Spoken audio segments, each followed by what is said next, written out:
அரங்கத்தில் இருக்கும் அனைவருக்கும் இறைவன் புறத்திலிருந்து சாந்தியும் சமாதானம் உண்டாகட்டும். ஒரு அருமையான நிகழ்ச்சி. வந்து உட்கார்ந்ததுலேருந்து இப்போ வரைக்கும் சிரிச்சுக்கிட்டே இருக்கேன். கட்டுப்படுத்த முடியாத சிரிப்பு. ஆட்டோகிராஃப்ன்ற திரைப்படமே ஒரு மனிதனுடைய வாழ்க்கையில் பழைய நினைவுகளை பற்றி சொல்கிற கதை. ஆனால் அந்த திரைப்படத்தை 21 வருஷம் கழித்து பேசும்போது அந்த திரைப்படம் பற்றிய நினைவுகள் இங்கே நிறைய பேசிகிட்டு இருக்காங்க. அதில் சேரனுக்கும் எனக்குமான உறவு அப்படின்னா, நான் கிட்டத்தட்ட 1 மணி நேரத்துக்கு மேலே ஆயிரும். அதுக்கு இன்றைக்கி சாத்தியம் இல்லை. இன்னொரு விழாவில் சேரனுக்கான விழாவில் நிச்சயமாக சொல்லணும். ஏன்னா சேரனை நான் அப்படி பார்த்து ஒவ்வொரு கட்டத்தில் பார்த்துருக்கேன். ஒரு சில நிகழ்வுகளை மட்டும் சொல்லி முடிச்சுக்கிறேன். சேரனுடைய உதவி இயக்குநர்கள் முதல்ல வந்து நின்னாங்க இல்லையா, அவங்க எல்லாரையுமே எனக்கு தெரியும். உமாபதி, ஜெகதீஷ், ராம்கி, பாண்டி, இப்படி எல்லாரையுமே எனக்கு தெரியும். நீங்கள் உமாபதி பேசும்போது நீங்கள் ரொம்ப ரசித்து கேட்டீங்க. உமாபதியை பேச விட்டீங்கன்னா இன்னும் ஒரு 5 மணி நேரம் சேரன் பற்றி இன்ட்ரோவல் இல்லாமல் பேசுவாங்க. நான் அவ்வளோ கேட்டிருக்கேன். நான் சங்க எலெக்ஷன் டைமில் அவ்வளவு கான்ஃபிடண்ட்டாக, ரொம்ப ஸ்ட்ராங்காக, ஆனால் எதுவுமே பொய் இருக்காது. உள்ளே இருக்கிறத அப்படியே பேசுகிற ஒரு ஆள்.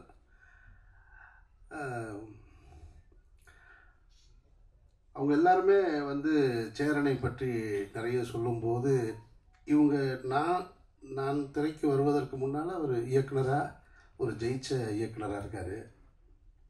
அதில் குறிப்பாக இந்த படம் ஆட்டோகிராஃப் அவர் எடுத்துகிட்டு இருக்கும்போது நான் ராம் ஷூட் பண்ணிக்கிட்டு இருக்கேன் கொடைக்கானலில். அப்போ இடையில் ஒரு முறை வரும்போது ஆட்டோகிராஃபுடைய ஃபங்க்ஷன் நடக்குது. தேவி தேட்டர்னு நினைக்கிறேன். தேவி தேட்டரா? சத்யம் தேட்டரில் நடக்குது. அப்போது அந்த மேடையில் இசை வெளியீட்டு விழாவில் அன்றைக்கி இருந்த பத்திரிகையாளர்களுக்கு உங்களுக்கு தெரியும்னு நினைக்கிறேன். நான் ஆட்டோகிராஃப்னு சொல்லிட்டேன். நான் அவர் மேடையில் சேரன் பேசுனது இதுதான். ஆட்டோகிராஃப்னு சொல்லி கையெழுத்து ஆனால் இந்த ஃபைனான்ஸ் சீட்டை எத்தனை கையெழுத்து போட்டேன்னு எனக்கு தெரியலை அப்படின்னு சொல்லி மேடையில் கண் கலங்குறாரு சேரன். அப்போது சேரன் எனக்கு முன்னாடி எனக்கு தெரியும், ஆனால் பழக்கம் இல்லை, நெருக்கமாக இல்லை. அப்போ சேரன் வெளியில் வந்த உடனே நான் நின்றுட்டுருக்கேன். சேரன்கிட்ட கேட்குறேன், நானே கடை வாங்கி படம் எடுத்துகிட்ருக்கேன். நான் 50,000, 25,000, 30,000 வாங்கி படம் எடுத்துக்கிட்டு இருந்த டைம். அந்த டைமில் சேரன்ட்ட வந்து கேட்குறேன், நான் வேணால் ஒரு 1,00,000 ரெடி பண்ணி தரட்டுமா உங்களுக்கு அப்படின்னு. இல்லை அதெல்லாம் பார்த்துக்கலாம் அப்படின்ட்டு. என் ஸ்நேகன் தான் எனக்கு அறிமுகப்படுத்தி வச்சது. அப்போ ஸ்நேகன்ட்ட சொன்னோடனே இல்லை அதெல்லாம் பார்த்துக்கலாம், பண்ணிக்கலான்னு. அதுக்கப்புறம் சேரனை நான் பார்த்தது ஆட்டோகிராஃபுடைய வெற்றிக்கு பின்னாடி அலுவலகத்தில் அதை சந்தித்தேன். அதுக்கு பின்னாடி அந்த இயக்குநர்கள், உதவி இயக்குநர்கள் ஜெகதீஷ் உட்பட எல்லாருமே எங்கிட்ட நெருக்கமாயிட்டாங்க. இப்போ ஆரி தொடங்கி ஜெகதீஷ், உமாபதி, ராம்கி, பாண்டியராஜன் தன்னுடைய மெரினாவை பண்ணும்போது முதல்ல வந்து அந்த வணக்கம் வாழ வைக்கும் சென்னைன்னு ஒரு பாட்டு ஒன்று, ப்ரோமோ பாட்டு ஷூட் பண்ணுறதுக்கு என்கிட்ட வந்து என் வீட்டில் வந்து, ஆனால் நீங்கள் வந்து ஒரு 2 ஷாட்டு நடித்து கொடுக்கணும் அப்படின்னாரு.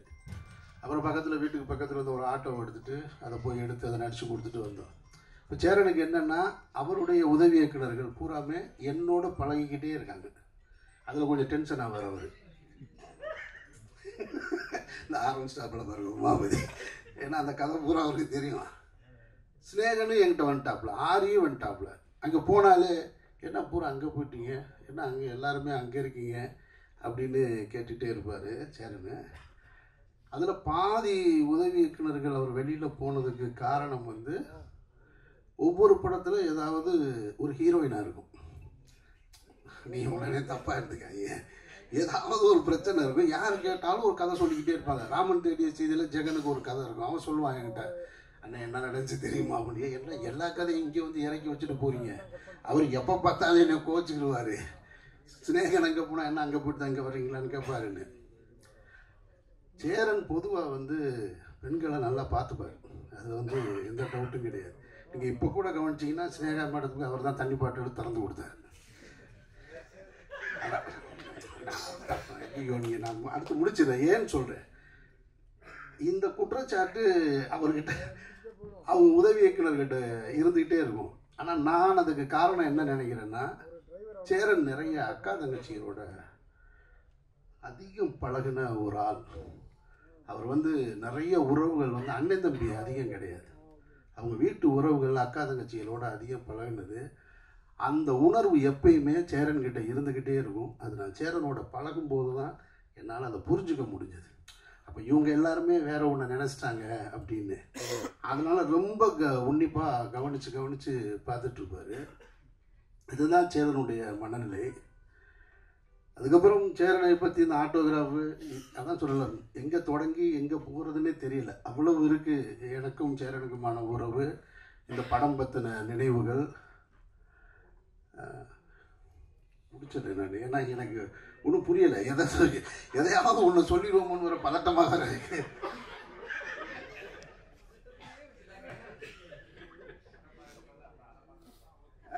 என்ன என்ன ஜெகதீஷ், படம் ரொம்ப ஒரு சேரன் வந்து தமிழ் சினிமாவில் ஒரு சாதித்த கலைஞன், தவிர்க்க முடியாத கலைஞன், மக்கள் கலைஞர், ஒரு மகத்தான கலைஞர். என்னை பொறுத்த மட்டும் நான் வந்து அந்த கிரெடிட்டை வந்து சேரனுக்கு எப்போவுமே கொடுப்பேன். சேரன் அலுவலகத்துக்கு போனால் சேரனுக்கு பின்னாடி இருக்க விருதுகளை பார்க்கும் பொழுது பொறாமையாக இருக்கும். அத்தனை தேசிய விருதுகள், அத்தனை மாநில அரசு விருதுகள், ஃபிலிம்ஃபேர் அவார்டு. பாலச்சந்தர் சாருக்கு பிறகு நான் அதிகமாக விருதுகளை பார்த்தது சேரனுடைய அலுவலகத்தில். இங்கே ராம்கி பேசும்போது சொன்னாப்புல பைக் வாங்கி தரேன்னு சொல்லிட்டு வாங்கி தரலன்னு. அது அவருடைய கதை. ஜெகன் ஒரு கதை சொல்லிட்டு போனால், ஜெகதீஷ் ஒரு கதை சொன்னார். இப்படி ஒவ்வொருத்தருக்கும் ஒரு கதை இருக்கு இல்லையா? ஆனால் அந்த அடையாளம் இருக்குல்ல, அந்த உதவி இயக்குனருக்கான அடையாளம், அவருக்காவது உதவி இயக்குனர்னு பேர் போட்டார், பைக் வாங்கி கொடுக்கல. அது எதுக்கு சொன்னாருன்னு சொன்னாரா, உண்மையிலே சீரியஸாக சொன்னாரா என்னென்னலாம் தெரியாது.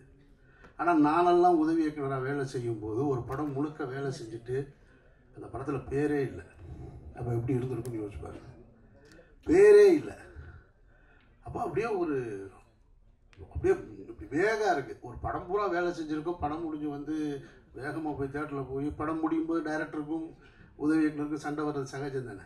அப்படி சண்டை போயிட்டு வெளியே வந்து பார்த்தா படம் ரிலீஸ் ஆகி தேட்டரில் போய் உட்காந்தா பேர் இல்லை, பயங்கர அதிர்ச்சியில் இருக்குது. ஆனாலும் அதை நான் குறையாக எடுத்துக்க முடியாது. காரணம் என்னென்னா, நான் ஒர்க் பண்ண ஒரு இயக்குனர் இருக்கார் இல்லையா, அவர் ஒரு சினிமா பண்ணார். அவர்கிட்ட இருந்து நான் ஒன்று கற்றுக்கிட்டேன். நான் வேறு ஒரு கமர்ஷியல் சினிமா இயக்குனரோடு இருந்திருந்தால் எனக்கு அவருடைய தாக்கம் தான் வந்திருக்கும். ஆனால் அந்த இயக்குனருடைய தாக்கம் தான் எனக்குள்ளே வந்தது. நான் அடுத்த தளத்துக்கு போக முடிஞ்சது. அப்போ அந்த பேர் வராதுக்கு காரணம் 1000 இருக்கலாம். என் மேலே கூட 100 தவறு இருந்திருக்கான். நானே கூட முழு காரணமாக கூட இருந்திருக்கலாம். ஆனாலும் அவர் மேலே குறை சொல்கிறதுக்கு நான் இந்த மேடையை நான் பயன்படுத்தலை. எனக்கான அடையாளத்தை கொடுத்தது அவர் தான். இன்றைக்கு வந்து பத்திரிகைகள் அன்றைய காலகட்டத்தில் வந்து பாலா, சேரன், அமீர் அப்படின்னு அந்த ஒரே வரிசையில் என்னை கொண்டு வந்து சேர்த்ததுக்கு காரணம் அந்த இயக்குனர். இவருடைய திரைப்படத்தை, முதல் திரைப்படத்தை ஊரில் இருக்கும்போது பார்த்தவன் நான். அப்புறம் இவருடைய வெற்றியை பார்த்தவன் நான். இவர் இதே இந்த ஆப்போசிட்டில் இருக்கிற காவேரி ஸ்ட்ரீட்டில் வந்து நானும் பாலாவும் தங்கியிருக்கும்போது வருவார். அப்போ நான் ஒரு உதவிக்கிணறு ஓரமாக நின்றுட்டுருப்பேன். நான் அப்படியே ஒரு பார்வை பார்த்துட்டு போவார். பார்க்குறதுக்கு தான் பெரிய சண்டியன் மாதிரி இருப்பார், ஆனால் அப்படிலாம் கிடையாது. ரொம்ப சாஃப்டாக நான். ஆனால் லுக்கு மட்டும் அந்த கிராஸ் பாயிண்டில் கையை விடுறது மட்டும் எப்பயுமே அப்போ இருந்து இப்போ வரைக்கும் அப்படியே தான் வச்சுருப்பார். ஒரு நம்ம பெரிய டேரக்டர் 2 டேரக்டர் பேசுகிறாங்க, நான் வெளியே நின்று தம்ம போட்டு ஒரு ஓரமாக நின்றுட்டுருப்பேன். அவர் கேட்பார், என்ன ஒரு ஆள் அப்படியே நின்றுட்டே இருக்காப்புல அப்படிம்பாரு. அப்புறம் அவர் போய் வண்டி ஏற்றி விடுறது, இந்த வேலையெல்லாம் பார்த்துருக்கேன் நான். இவர் இப்படி ஒவ்வொரு காலகட்டத்தில் நான் பார்த்து வளர்ந்துருக்கேன் சேரனை நான். அப்போ இவங்களோட சேர்த்து இன்றைக்கி நிப்பாட்டுற இடம் இருக்கு இல்லையா, அதுக்கு காரணம் வந்து நம்ம வேலை செஞ்ச இயக்குனர்கள் தான். அதனால் அங்கே என்ன குறை இருந்தாலும் அது ஒரு தகப்பன் தன்னுடைய பிள்ளையை தேர்த்துவதற்காக செய்கிற முயற்சியாக தான் நான் பார்க்குறேன். நான் அப்படித்தான் நானும் பார்க்குறேன். அப்படித்தான் அவருடைய உதவி இயக்குனர்களும் பார்த்துருப்பாங்கன்னு நினைக்கிறேன். நிச்சயமாக சொல்கிறேன், ஒரு 20 வருஷத்துக்கு முன்னாடி சரி, இப்போ இங்கேருந்து இப்போ இருக்கிற இயக்குனர்களையும் சரி, சாதித்த எல்லா இயக்குனர்களையும் சரி, இப்போ பாலாவாக இருக்கட்டும், சசிகுமார், நான், எனக்கு பின்னாடி வந்து இப்போ இன்றைக்கி இருக்கிற வெற்றிமாறன், மாரி செல்வராஜ், ராம், இவங்க எல்லாரையும் ஒரே தட்டில் வச்சா கூட சேரனுடைய சாதனைக்கு பக்கத்தில் கூட போக முடியாதுன்றது மறுக்க முடியாத உண்மை. இதில் மற்ற டைரக்டரை தப்பாக எடுத்துக்க மாட்டாங்கன்ற நம்பிக்கையில் நான் அந்த உரிமையோடு சொல்கிறேன். படைப்புகளில் வீரியமாக இவரை விட அடுத்து வீரியமாக படம் பண்ணியிருக்கலாம். ஆனால் சேரன் தன்னுடைய அந்த கிளிப்பிங்ஸ் போட்டார் பாருங்க, இத்தனை விருதுகள், இத்தனை திரைப்படங்களில் நாயகன், இத்தனை படங்கள் தயாரித்தது, இவ்வளவுத்தையும் இந்த 30-35 வருஷத்துக்குள்ளே செஞ்சு முடிச்சிருக்கிறது சேரன்ற மாபெரும் கலைஞன். சேரனுக்கு எனக்கு நிறைய முரண்பாடு இருக்குது. சேரனுக்கு கருத்து முரண், நான் எது சொன்னாலும் அவர் கேட்க மாட்டார், இதுவரையும் கேட்டதே கிடையாது. ஆனாலும் நான் அவரை பற்றி கண்டுக்கவே மாட்டேன், நான் சொல்லிக்கிட்டே இருப்பேன், அவர் கேட்க மாட்டார். அப்புறம் கூப்பிடுவார், சரி வர்றேங்க அப்படின்னு கேட்குறது மாதிரி சொல்லுவார். அப்படியா அது பண்ணிக்கலாம், நான் யோசிக்கிறேனே காலையிலம்பார். அவர் என்ன முதல்ல சொன்னாரோ அதுதான் செய்வார். நான் அதை பற்றி கவலைப்படுறதே இல்லை. நானும் அவரோடு உறவை அப்படியே தான் வச்சுருக்கேன். நான் அந்த கலைஞன் இன்னும் பல சாதனைகள் பெறணும் அப்படின்றது தான் என்னுடைய ஆசை. சேரன் வெற்றி அடைஞ்சால் நான் சினிமாவில் இன்னொரு இயக்குனருடைய வெற்றி அடையணும்னு, பணத்தாலையும் புகழாலையும் வெற்றி அடையணும்னு எப்பயுமே யோசிச்சுட்டு இருக்க ஒரே இயக்குனர் சேரன் மட்டும்தான். சேரன் எப்பயுமே ஜெயிக்கணும்னு நான் நினச்சிக்கிட்டே இருப்பேன். நான் அவர் எனக்கு என்ன செய்கிறாருன்றதெல்லாம் முக்கியம். அவர் வந்து எனக்கு இப்போ அவங்க அசிஸ்டன்ட் சொல்கிற மாதிரி சொல்லணும்னா கிண்டலுக்கு சொல்கிறாங்க, அவர் எந்த நல்லதும் நமக்கு செய்ய மாட்டார் அப்படின்னு சொல்லலாம். அவர்கிட்ட ஒரு அன்பு இருக்குது, அது எல்லாத்தையும் மறந்துடுவார். எல்லாத்தையும் மறந்துட்டு எவ்வளோ பெரிய சண்டை போட்டோம், எவ்வளவு இது பண்ணோன்றதெல்லாம் மறந்துட்டு ஒன்றுமே நடக்காத போல் கூப்பிடுவார். எங்கே இருக்கீங்க, வாங்க போகலாம் அப்படின்னு கேட்பார். அதனால தான் உமாபதி சொன்னது, உண்மையிலே அன்பாக இருக்காரா இல்லையா, நம்ம அன்புன்னு நம்பிக்கிற வேண்டியதுதான் நம்ம அப்படின்னு.